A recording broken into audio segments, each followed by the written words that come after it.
Welcome back to the Letterbox podcast, where we read real letters from real people. If you've been listening and enjoying, please make sure you press that follow button. Aside from listening and telling your friends, it is the best way you can support us. So, it is time for the next letter. Dear teenage me, I've just had a birthday where someone's pointed out I'm now closer to 50 than 15. What? I don't really know why that shocked me so much, but it does.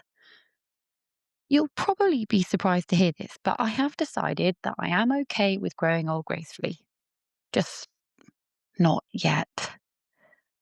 Do you remember how Grandma used to say she would look in the mirror and not recognize who she was? She didn't recognize the wrinkles, the old lady that she'd become, because in her mind she was still young. Well, that's exactly how I feel. I catch these glimpses of myself and I think, when did that happen? But anyway, it did, and here I am. And we learnt how to pay bills. I know you're convinced that school should have been teaching you to do adulting things instead of algebra, and maybe you do have a point in some cases, but it turns out it's not as impossible as you think it's going to be. One day, the direct debits just start flying out of your account every month, and somehow you understand what is happening. It's a little sad to see the money going, but hey, the whole process is actually manageable. I've been thinking a lot about you recently. I suppose I'm just going through one of those nostalgic phases in my life, but it feels right to be talking to you. It's quite nice, really, to think back to teenage years, some parts of it anyway.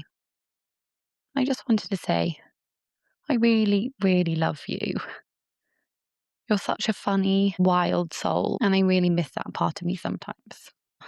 But I wish you'd been a little more carefree about the things that really mattered.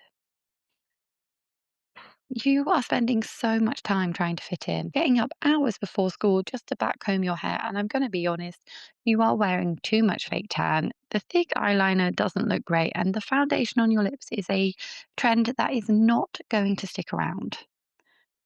And you're doing it all just so you can stand in a freezing park after dark, drinking the southern comfort that someone's nicked from their parents' cupboard. But honestly, you're being a teenager and you love it.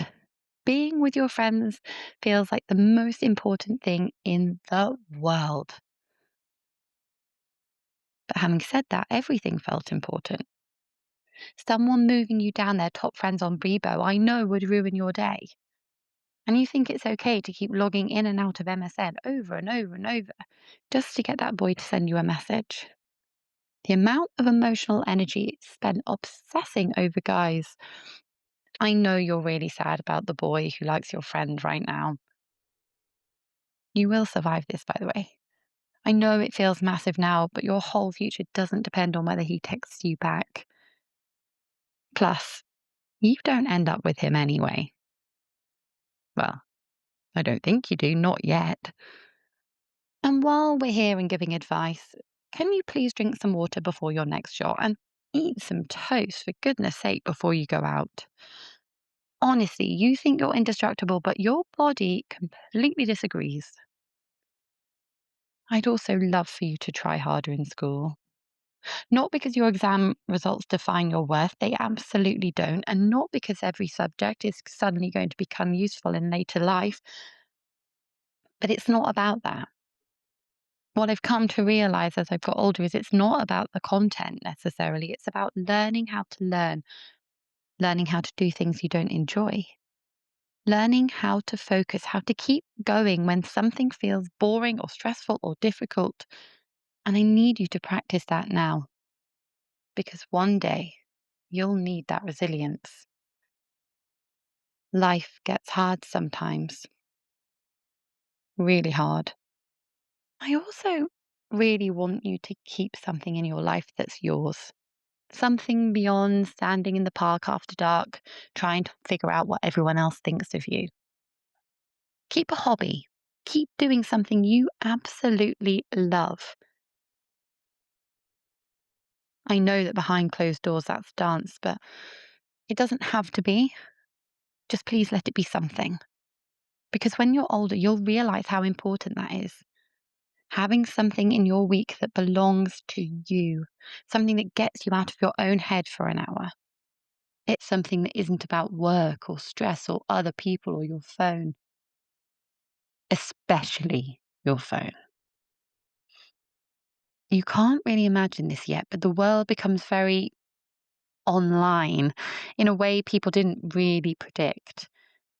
It becomes increasingly easy to lose hours doing absolutely nothing without realizing you're doing it, which, even as an adult, I would say is far worse than hanging out in a park after dark.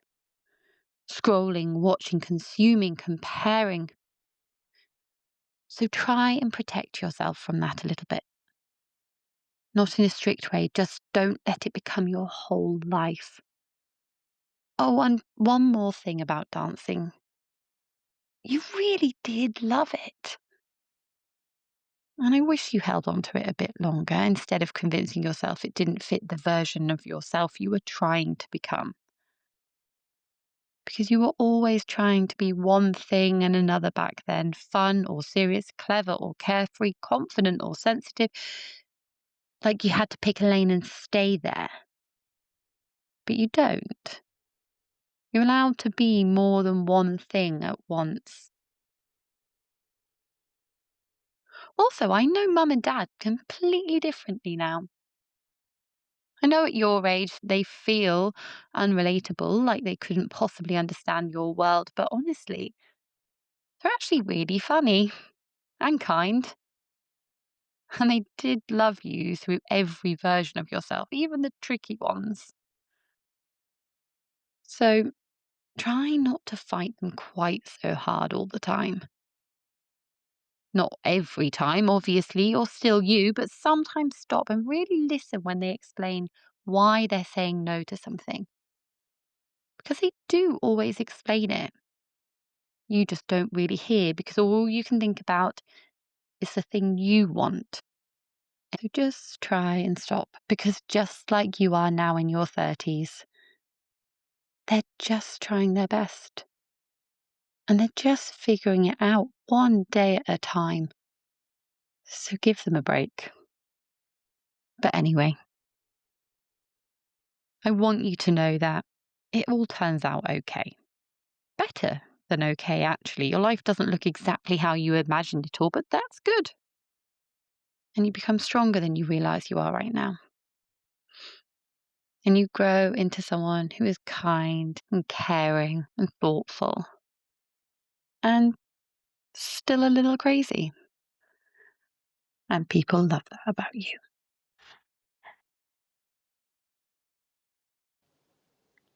So please, just be yourself. Thank you so much for listening to this episode of the Letterbox podcast. If you enjoyed this one, please make sure to like, follow, and share with other people. We'll see you next time.